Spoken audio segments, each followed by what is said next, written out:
Durante décadas, o Brasil observava de longe as imagens impressionantes dos tornados norte-americanos, aquelas colunas violentas de vento devastando tudo em seu caminho. Pareciam cenas distantes, algo reservado às planícies dos Estados Unidos, não a um país tropical.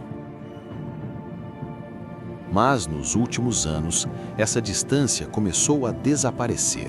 O vento mudou de direção, literalmente, e o que antes era raro, tornou-se um medo real no horizonte brasileiro. Hoje, o Paraná e outras partes do sul do Brasil se tornaram palco de algo que a ciência tenta entender com urgência.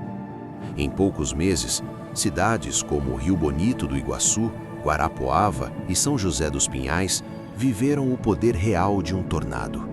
Ventos que chegaram a mais de 300 km por hora destruíram praticamente tudo pelo caminho. E enquanto os destroços eram recolhidos, uma dúvida ficou no ar. Por que isso está acontecendo agora? A resposta não é simples. Ela envolve o clima, o ambiente e também as mudanças que nós mesmos provocamos. Nos próximos minutos, a gente vai explorar o que está por trás desse aumento assustador de tornados no Brasil. Vamos entender como o planeta está reagindo às transformações que nós criamos e o que isso pode significar para o nosso futuro. Se prepare para essa jornada, porque quando o vento muda, ele não carrega apenas poeira e folhas, ele traz também sinais, e talvez esteja na hora de aprendermos a escutá-los. O fenômeno parte de um princípio simples, mas devastador. Tornados são filhos do contraste. Ar quente e úmido se eleva, ar frio e denso desce. Quando esses dois mundos se encontram, o céu se transforma em campo de batalha. O Brasil, especialmente o Sul, tornou-se palco ideal para esse confronto. As massas de ar tropical vindas da Amazônia se chocam com correntes frias da Antártica, formando um corredor de instabilidade que corta o continente de norte a sul. Esse corredor, antes esporádico, agora se manifesta com mais frequência, resultado direto do aquecimento global, que altera o comportamento dos ventos, a temperatura dos oceanos e o equilíbrio energético da atmosfera. Mas há algo ainda mais inquietante: o papel do desmatamento e da urbanização acelerada. Ao remover florestas e modificar o solo, o país tem alterado sua própria capacidade de regular o clima local. As cidades cobertas de concreto e asfalto funcionam como ilhas de calor, criando bolsões de ar quente que alimentam tempestades convectivas, o combustível perfeito para tornados. O caso de Rio Bonito do Iguaçu, como veremos adiante, ilustra com clareza essa relação entre desmatamento histórico e vulnerabilidade climática. Uma ironia trágica: ao modificar a terra, tornamos o céu mais perigoso. Meteorologistas e climatologistas brasileiros vêm alertando que, embora o país esteja distante do corredor dos tornados norte-americanos, as condições que os produzem estão se tornando cada vez mais familiares por aqui. Tornado em Rio Bonito do Iguaçu, 7 de novembro de 2025. Na tarde de 7 de novembro de 2025, o céu sobre o centro-sul do Paraná começou a mudar de cor. O azul suave deu lugar a um cinza denso, quase metálico, e o ar, antes quente e abafado, passou a carregar uma eletricidade perceptível, como se algo invisível se preparasse para acontecer. Em Rio Bonito do Iguaçu, uma cidade de pouco mais de 13 mil habitantes, o cotidiano seguia em ritmo rural. As pessoas ainda estavam nas lavouras, algumas crianças voltavam da escola e o vento começava a soprar de maneira estranha, intermitente, cortante, errático. Pouco antes das 16 horas, uma nuvem imensa começou a se formar sobre a região. Uma muralha escura que girava lentamente, descendo em direção à terra. Em poucos minutos, o ruído de trovões se confundiu com um som mais grave, contínuo, um rugido que muitos comparariam mais tarde ao de um motor a jato. Era o aviso do tornado. Quando tocou o solo, o redemoinho já possuía ventos estimados entre 300 e 330 km por hora.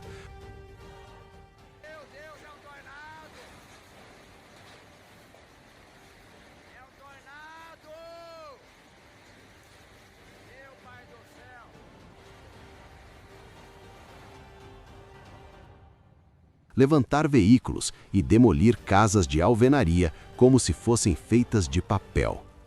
O tornado atravessou a cidade em questão de minutos, mas o que deixou para trás parecia o resultado de horas de destruição meticulosa. Aproximadamente 90% das construções de Rio Bonito do Iguaçu foram destruídas.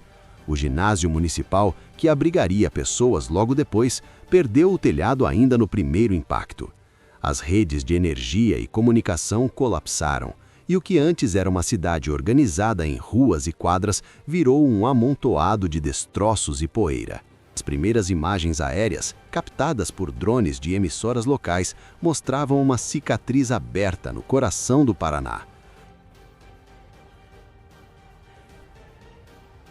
Especialistas classificaram o tornado como F4 na escala Fujita, um nível raro no Brasil, comparável aos grandes eventos do meio-oeste americano. Mas mais do que uma tragédia meteorológica, Rio Bonito do Iguaçu tornou-se um símbolo das novas fragilidades climáticas do país. A cidade, segundo estudos da Universidade Estadual de Ponta Grossa, havia liderado o desmatamento da Mata Atlântica por 3 décadas consecutivas. Grande parte de seu território, antes coberto por floresta densa, fora convertido em áreas agrícolas e pastos. Essa transformação alterou o microclima local. Menos árvores significam menos evapotranspiração, menos umidade e um solo mais seco e quente, o ambiente ideal para intensificar correntes ascendentes e tempestades convectivas.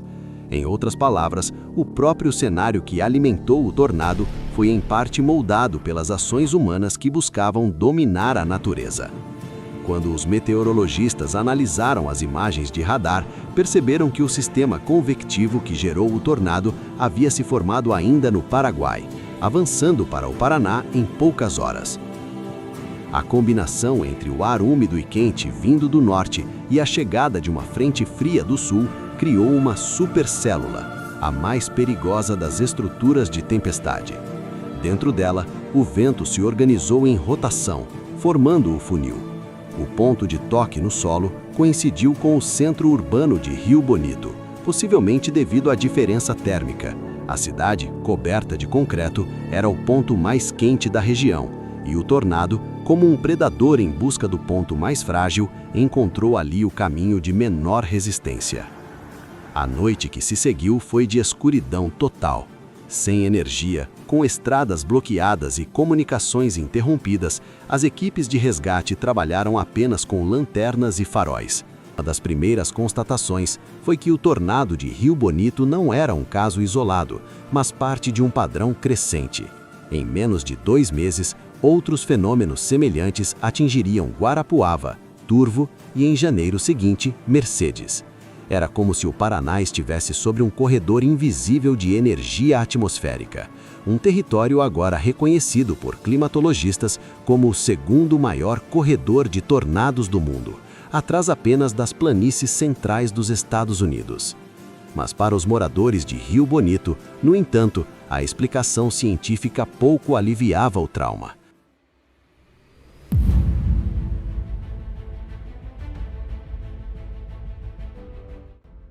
Ainda nesse início de 2026, o verão no Paraná seguia abafado, com temperaturas altas e pancadas de chuva quase diárias.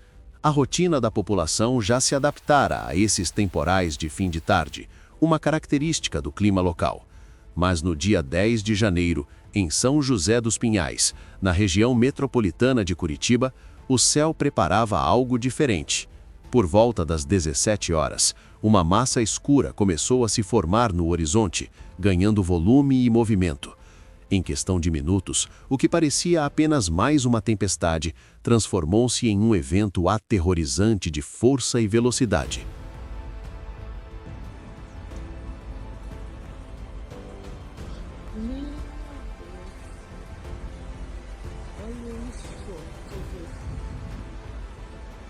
O tornado tocou o solo de forma intermitente, mas com fúria suficiente para deixar marcas profundas. Classificado como F2 na escala Fujita, o fenômeno produziu ventos de até 180 km por hora, rasgando telhados, derrubando árvores e lançando destroços por sobre as ruas e avenidas. O percurso foi curto, cerca de 1 quilômetro, mas bastou para causar um rastro de destruição que lembrava, em menor escala, o desastre de Rio Bonito do Iguaçu 2 meses antes. As imagens gravadas por moradores mostravam o funil girando rapidamente, ora tocando o chão, ora se erguendo, como se decidisse onde iria pousar. As autoridades meteorológicas confirmaram o evento por meio de análises do CIMEPAR, o Sistema de Tecnologia e Monitoramento Ambiental do Paraná. O órgão já havia emitido alertas para tempestades severas naquela semana, mas poucos imaginavam que um novo tornado voltaria a surgir tão próximo da capital do estado. E não era o primeiro. O episódio de São José dos Pinhais foi o 5º tornado registrado no Paraná em apenas 3 meses, um número inédito na história recente. Todos em sequência quase ininterrupta, como se uma mesma força atmosférica estivesse se deslocando lentamente pelo território paranaense. Quando essas estruturas encontram pequenas perturbações no fluxo do vento, nasce o tornado. O caso de São José dos Pinhais, no entanto, trouxe um novo alerta. Os tornados não estavam mais restritos às áreas rurais. O fenômeno se aproximava dos centros urbanos, onde o impacto sobre a infraestrutura e a população é potencialmente catastrófico. Casas parcialmente destruídas, postes caídos, árvores arrancadas com as raízes expostas, um retrato do poder imprevisível da natureza. O ano de 2020 também ficou marcado não apenas por uma pandemia que parou o mundo, mas também por algo silencioso, invisível e muito mais antigo. Uma mudança no comportamento do céu. Naquele ano, enquanto o norte do país vivia um verão pesado de chuvas e o centro-oeste se tornava um forno de calor seco, o sul do Brasil experimentava algo diferente, um tipo de instabilidade que parecia nunca cessar. As frentes frias se tornaram mais violentas, as tempestades mais imprevisíveis e os ventos mais fortes do que qualquer registro anterior. Em poucos meses, cidades como Irinéupolis e Água Doce, em Santa Catarina, entraram para os noticiários. Tornados começaram a surgir em pleno território nacional. Diversos vídeos foram postados nas redes sociais e a população se assustou. Mas, mais do que destruição, o que esses eventos deixaram foi uma dúvida. Por que agora? O que mudou no clima brasileiro nos últimos anos para permitir algo assim? Os meteorologistas começaram a buscar respostas, e o que encontraram é inquietante. O sul do Brasil é uma região de encontro. Ali, massas de ar frio vindas da Antártida se chocam com o ar quente e úmido que sobe da Amazônia. Essa colisão é antiga, faz parte de nossa natureza climática. Mas o que está mudando é a intensidade desse encontro. Com o aquecimento global, o contraste entre essas massas se tornou mais violento. O calor no norte é mais forte, o frio do sul chega mais seco e rápido. E no meio disso, a atmosfera se transforma num palco de energia acumulada. Cada tempestade é como uma válvula de escape, e às vezes essa energia não encontra outro caminho senão girar. Mas há algo a mais.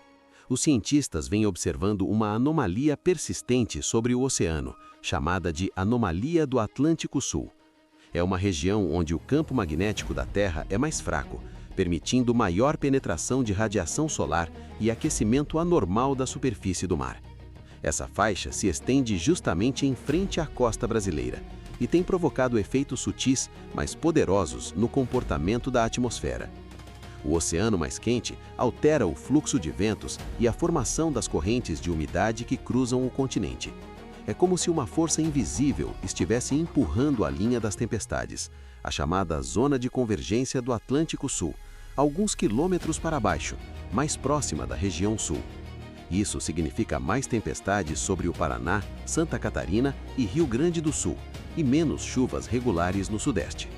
E quando a umidade tropical se encontra com o ar frio polar, sobre uma área de relevo aberto, o resultado pode ser devastador. Os tornados de 2020 em Irinépolis e Água Doce e outras cidades foram apenas manifestações visíveis desse novo equilíbrio instável. Não é que eles tenham surgido do nada, é o ambiente que passou a favorecê-los. A atmosfera brasileira está mais quente, mais úmida e mais turbulenta do que há algumas décadas. E para quem estuda o clima, isso é um sinal claro de que entramos numa nova era meteorológica. O curioso é que, apesar do avanço da ciência, ainda sabemos muito pouco sobre o que realmente dispara um tornado. É preciso calor, umidade e cisalhamento do vento. Mas o clique exato, o momento em que a tempestade decide girar e tocar o chão, ainda é um mistério. Mesmo com radares modernos, os meteorologistas do mundo inteiro continuam sem uma resposta definitiva. E no Brasil, onde o monitoramento ainda é escasso, a incerteza é ainda maior. Grande parte dos nossos tornados sequer é registrada oficialmente. Eles são percebidos por vídeos amadores, relatos de moradores, marcas no solo. É uma ciência que ainda se constrói depois da destruição. De certa forma, o que estamos vendo no Brasil é o reflexo de um planeta em transição. A Amazônia desmatada altera a umidade. O agronegócio amplia áreas de calor seco. As cidades pavimentadas criam ilhas térmicas que distorcem as correntes de vento. Tudo isso se soma, e o resultado é um clima cada vez mais imprevisível, mais fragmentado, mais rápido de mudar de humor. Os tornados que surgiram em 2020 talvez fossem sinais de que o equilíbrio atmosférico brasileiro está se reconfigurando diante dos nossos olhos. E o mais preocupante é que essa tendência continua. Nos últimos anos, o número de tempestades com rotação detectada por radares aumentou. As supercélulas, aquelas nuvens gigantes com rotação interna, se tornaram mais comuns no sul e no interior do Paraná. E os cientistas alertam: o que antes era raro pode estar se tornando parte da rotina climática do país. Mas mesmo diante de todas essas evidências, a ciência ainda hesita em dar respostas definitivas. Os meteorologistas conhecem os ingredientes de um tornado, mas não o momento exato em que eles se combinam para criar o caos. É como se a atmosfera guardasse um segredo, uma equação incompleta, uma variável invisível que decide sozinha quando o céu vai girar. Nos Estados Unidos, onde há décadas de observação e radares de última geração, esse mistério já desafia gerações de pesquisadores. Agora, imagine o Brasil, onde a rede de monitoramento é pequena, os dados são dispersos e o orçamento para a pesquisa climática é limitado. A cada novo tornado, a ciência brasileira avança um passo, mas quase sempre no escuro. Boa parte dos registros que temos não veio de estações meteorológicas, mas de celulares e câmeras de segurança. São fragmentos de segundos capturados por acaso e depois analisados como se fossem pistas de um crime natural. Foi assim com os eventos de 2020. Cada vídeo amador, cada relato de um morador virou um pedaço do quebra-cabeça. A partir dessas pequenas evidências, cientistas tentam reconstruir o caminho do vento, o formato do funil, a direção da rotação. É um trabalho que mistura física, intuição e paciência. Será que o próprio campo magnético da Terra, enfraquecido sobre o Atlântico Sul, está influenciando a formação dessas tempestades? Essa última hipótese ainda é controversa, mas desperta interesse crescente. A anomalia do Atlântico Sul não é apenas uma curiosidade científica, ela representa um enfraquecimento real do escudo magnético que protege parte da América do Sul. E embora o impacto direto sobre o clima ainda não seja comprovado, o aumento da radiação e o aquecimento anômalo das águas nessa faixa do oceano podem estar alterando a circulação atmosférica da região. Em outras palavras, a instabilidade que começa no espaço pode estar mudando o vento sobre nossas cabeças. Enquanto isso, o planeta segue aquecendo, e o calor é a faísca de tudo.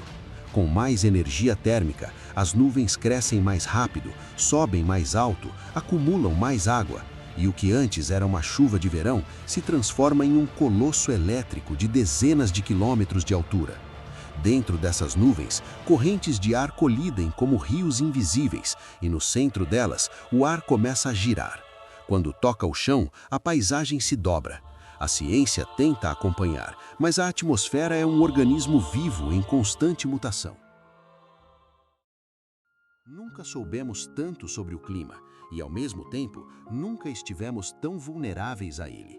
Os computadores conseguem simular a atmosfera com milhões de variáveis, mas não conseguem prever o próximo passo do planeta. A natureza, afinal, ainda é a maior narradora de todas. Talvez o verdadeiro desafio não seja apenas entender os tornados, mas aceitar o que eles revelam sobre nós. Que a estabilidade era uma ilusão, que o controle era temporário e que, no fundo, a Terra sempre teve a última palavra.